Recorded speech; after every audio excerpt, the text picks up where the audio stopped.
I actually really want to get this phone. I'm Ryojian and welcome to the channel.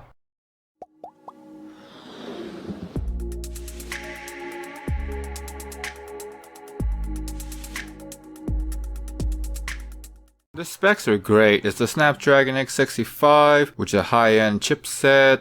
It was the highest chipset at the time with 5G. You get a 6.8 1080p screen, 60Hz refresh rate, which is fine because of the price, and to be honest, I don't think the refresh rate would matter that much to me, but it might for you. You get 8 gigs of RAM, which is enough. I don't think you need more than that, but for those that like to show off, maybe 8 gigs might not be enough. For storage, there are two versions, 128 and 256 gigs, but the awesome thing is that it comes with expandable storage with micro SD.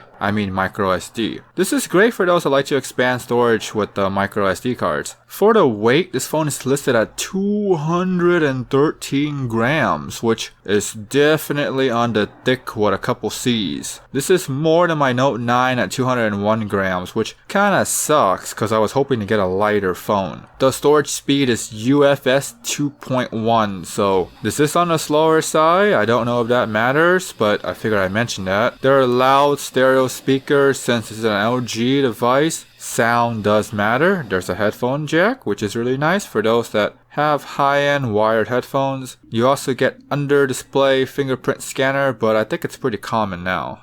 The phone has two cameras, one main 64 megapixel lens and an ultra wide at 13 megapixels. I think this is good enough, honestly, because I don't really find the zoom lens that useful, but if you do, the digital zoom isn't that bad, or at least it's what the reviewers are saying. The cameras overall, I would say, is good enough for a high-end phone. You get a decent picture quality, but the video is where the phone's at. There are pro modes to fine-tune your video, and I think this is more useful because I make YouTube videos. But if you're like an Instagram kind of person, then this camera should be more than good enough for those kind of pictures. If you're a pro phone camera user, then this should also be pretty good for you too with the pro modes.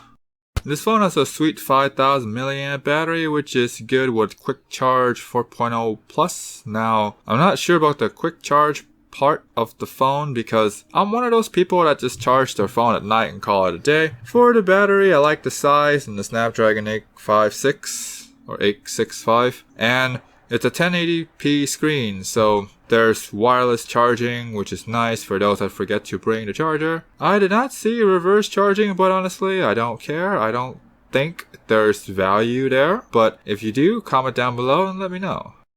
In terms of price, for most phone retailers, you're looking at $799 if you don't want the dual screen, or $899 if you do want the dual screen. There's an unlocked version yet, so I'm waiting for the price, but I'm pretty sure it's probably going to be about the same. I think this price is good because it's not 1K, and I think it's a fair trade for features that you're getting. I think this is the most complete phone right now, and it also comes in blue, which is nice. There are a couple things that's holding me back from getting it. One, I'm just not sure about that graphics chip. I mean, that Adreno 650 is good enough, but there's that hype of the AMD graphics chip, so I kind of want to see where that goes. Another reason is that the phone isn't available unlocked yet, so that might not be a big issue to some, but to me, I only buy unlocked phones anyways. If the AMD chip turns out not to be as good, then the timing would be better because this phone would be cheap, so it's a win-win for me anyways. If you're new, click subscribe, the bell, thumbs up for more content. You guys stay awesome.